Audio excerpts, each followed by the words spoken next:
Now, we're going to go to something, it's still related to enthalpy, but it's a little different. It has to do with how to figure out enthalpy changes, or at least pretty good approximations, for reactions that you haven't actually done, but can be looked up. So how do we do this? We use something called Hess's law. So, first, to do this, we need to talk some about enthalpy and what happens when we take a reaction and we modify it. So, let's take an example. Carbon solid plus oxygen gas reacts to form carbon dioxide gas. If you were to go look this up, you would find out the delta H for this reaction is negative 393.5 kilojoules. Now we can make some modifications to this reaction. For example, let's say we doubled it. Let's say instead we're interested in what happens when 2 moles of carbon reacts plus 2 oxygen molecules, 2 moles of oxygen, form 2 carbon dioxide. Well, what we do is we take this delta H of reaction and we multiply it times 2. So we get the delta H of reaction is equal to 2 times negative 393.5 kilojoules, which is equal to negative 787.0 kilojoules. So we can double this, and it doubles the delta H as well. Now, initially, this may not seem important, but it is. We'll get there. I need to show you some changes first, then we'll talk about what this does. It does something useful. The other thing we can do is we can look at the reverse. What happens if instead of making carbon dioxide, I break it apart? I want to know what happens when carbon dioxide forms a solid and forms oxygen gas. Well then, delta H of reaction, we flipped it, so it negates whatever we had. Negates the value. So this one, the delta H is now positive because we flipped the direction of it. 393.5 kilojoules. So these are the 2 types of changes you can make. You can double a reaction, you can triple it, you could quadruple it. It multiplies by 2, 3, 4. You could also go the other direction. You could multiply by a half or divide by 2, and it would half the delta H. You could also flip the sides. So when you change the order of the reaction, when the reactants become products and the products become reactants, the delta H is opposite. And I think this is reasonable to go with, right? If a reaction releases energy and you do the reverse of the reaction, it should absorb it. So imagine we dissolved that solid in water. We did a problem like that, and the water got cold. Well, if you could somehow get that solid out of the water and back into its solid form, out of it, you'd expect the water to heat back up because you undid what happened. So that's what it is. We're reversing the reaction, we're undoing. So it does the opposite. So these 2 changes are helpful for a reason that we're going to call Hess's law. So what is Hess's law and how is it useful? What it says is, let's say we have this reaction. We have A plus 2B. Let me make sure I've got the one I want. Yeah, we'll go with. So I'm going to write it like this. I've got a better way to write this. So we have something here. It's the reaction A plus 2B. And we can know that if we look at how that goes to some step named C, it has some particular delta H value with it. Then down here, we have, let's say, 2D. It's going to have some value when it goes down here as well. But we also know that C could go directly to 2D, and this has a different delta H. So this is delta H1, this is delta H2. So what we can do is, let's say this value I'm circling, let's say we don't know that. We don't know if you take A plus 2B and go directly to D, its delta H is, or 2D, sorry, is question mark.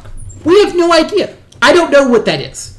But let's say I do know 2 things. I look up and I find that A plus 2B goes to C. That's in a textbook, it turns out. It has a value. So some value. And I look up in the textbook, and when C goes to 2D, it has another value that I can look up. It has some value associated with it. Well, that means that this, and let's call, I lost my marker. Let's call this delta H3. It's the one I want to know. So delta H, that's an A, delta H3 is just equal to delta H1 plus delta H2. Now, I think with the picture by itself, it can feel a little confusing. We're going to look at some examples of this in just a second. But our idea is, maybe I don't know a specific reaction. I haven't got that value. The experiment hasn't been done, or at least I don't have access to it. But I know related reactions. And if I can figure out a way to combine those related reactions to give me the same product, the delta H is the same. This is why we talked about that idea called state functions back in like the first video in this chapter. Because this is path independent, that means it doesn't matter how I get there, the enthalpy will be the same. So delta H1 that goes up and then delta H2 that goes way down gives me the exact same value as delta H3 that just goes a little down in one step. It doesn't matter if I took the winding path up the mountain or the path straight up. They both give me the same answer. So if I can find values that are related to my reaction, I can use that to calculate one that I don't know. So let's look at a real example, because I think looking at just this picture probably goes, I have no idea what you're talking about, Dr. Leslie. Or maybe you do, and congratulations, because I sure didn't when I first saw this. But I needed to say this so I could look at an example now. So we have this reaction. N2 plus 2O2 goes to 2NO2. It has a delta H that we don't know what it is, and we want to know. So there are tables of these things we can look up in books, and sometimes you'll be provided with them instead. So I'm giving you that if you look up, we can find that N2 plus O2 goes to 2NO has a set value. And the second reaction for NO2 also has a set value. Neither of these are the top reaction. What we can do is we can find a way to add, let's call this reaction 1 and reaction 2. There is some ratio of reaction 1 to 2 that can be added together to give you reaction 3. So the way we do this is we choose an atom at a time, and we figure out how to make the bottom two equations match the top one. So what do I mean by this? Let's go through it step by step, and I think afterwards you'll see it. This is a lot easier through example. So let's take N2. Nitrogen only shows up in reaction 1. And nitrogen, there's only 1 mole of it in the reactants in both cases. That means that I like equation 1 as it's written. I don't want to change it at all. That's because if I want a single mole of nitrogen on the reactant side, I need that for both equations.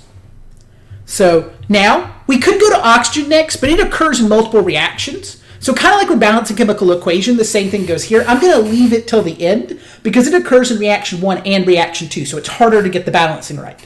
So in a lot of ways, this is like a balancing equation type thing. But I go to NO2. NO2 only shows up in reaction 2. And in reaction 2, it's a reactant. But in my final answer, it needs to be a product. Therefore, equation 2 is no good as is. It cannot be a reactant. It needs to be a product. So now I'm going to make a change. I'm going to reverse the reaction so it becomes a product. So I'm going to rewrite reaction 2. Reaction 2 is now going to be 2NO gas plus O2 gas reacts to form 2NO2 gas. But we also have to change the delta H value. It's now negative 112 kilojoules. So I've got my NO2 in the right spot, and I have my nitrogen in the right spot. And now I can check my oxygen, and hey, I have 1 oxygen right here. That's a reactant. And then I have a second one over here. That adds up to 2. And oh, I've got this NO thing here on the product side, but over here, it's on the reactant side, which means it's going to cancel out. So since I've checked all the atoms I expect they should add up, I'm going to add this together like I would in a math class. So I have N2 plus O2 reacts to form 2NO.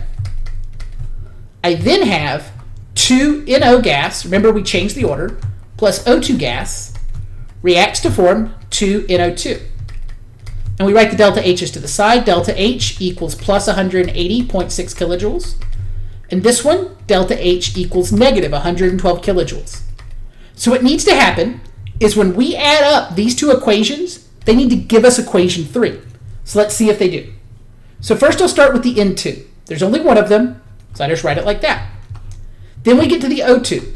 Well, there's 2 of them, so I've got 2O2. And when we get to the 2NO, well, it's like a spectator atom was before, right? Remember spectator ions? It's the same here, it's a reactant, here it's a product. So it's like it's not there. I can just make it go away. And that's only if there were equal numbers. If there was a 1 on one side, a 2 on the other, only some of them would go away. So we have to make sure to watch that. So they only would go away completely if they're the exact same number on both sides. Well, that accounts for all the reactants. We've got our nitrogen, we have our 2 oxygens. Then we go to the product side, and the only thing left is 2NO2 gas. And what you notice is, hey, this is exactly equation 3. That means we did it right. You should get equation 3. If you do, then add up the delta H's, and they're your answer for the enthalpy change for the reaction. So we have 180.6 minus 112. So therefore, we got 68.6 kilojoules, and this is the enthalpy change for our reaction. So what that means is we had one option was we had our reaction, and we're looking at what it was like if it went up a little bit.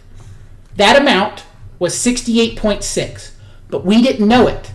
So instead, we looked at, what if it goes down and then back up? So what if it went down a minus 112 and went up 180.6? Well, it's the same thing. It just got there a different way.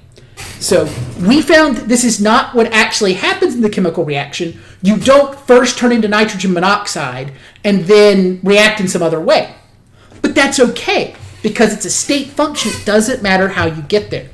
So we just have to have a set of steps that would get us between the reactant and the product, and that answer is acceptable for what we did. So this is not the only way to solve this one. You could use a different system of equations, and we'll actually have 2 other methods we're going to cover in our next video. So just to mention, there are other ways to do this. But this is one that we call Hess's law, and we use it a fair bit. I also especially want to encourage you to learn this one because we will use Hess's law again in 1212. Admittedly, it's in the last 2 chapters of 1212. So it's really important that you actually get this idea down, because I'll admit, you're not going to see it again when you start the second semester course for like 10 weeks, and then you'll get there, and Dr. Leslie or whoever you have will be like, hey, you remember this, right? I'll do a quick refresher, and then we'll go on. So I really want you to make sure to get this idea down, because if you just barely remember it, it's not going to stick with you, and it gets harder when you do it the second time. Whereas if you learn it now, it'll pay off again in the next semester course. Let's look at a second example now. So here we have 2NOCl, and I'm actually going to do the second one first because it shows another step, and then I'm going to give you a third one to try on your own, and then I'll show you it too. So let's see how to get to this reaction from these two. So I'm going to start with my NOCl. Well, I want to, but here it's on the product side. So I'm going to flip this around because I want it to be a reactant. So 2NOCl, that should be an L, gas, reacts to form N2 gas plus O2 gas plus Cl2 gas. And this has a delta H of negative 103.4 kilojoules. Now, let's look at everything else. Well, 2NO, it's a reactant there. So I also want it to be a product rather than a reactant. So we had to flip it as well. So I'm going to take, there we go, N2 gas plus O2 gas reacts to form 2NO gas. That has a delta H of positive 180.6 kilojoules. So now we can check, does this give us what we would expect? Well, the 2NO cell is a reactant. This N2, I'm just going to try adding them together since it looks like I've got it. This N2 cancels with that N2. This O2 is a reactant. It'll cancel with this product. And then we'll be left with just the things we would expect. 2NOCl gas can break down to form 2NO gas plus Cl2 gas.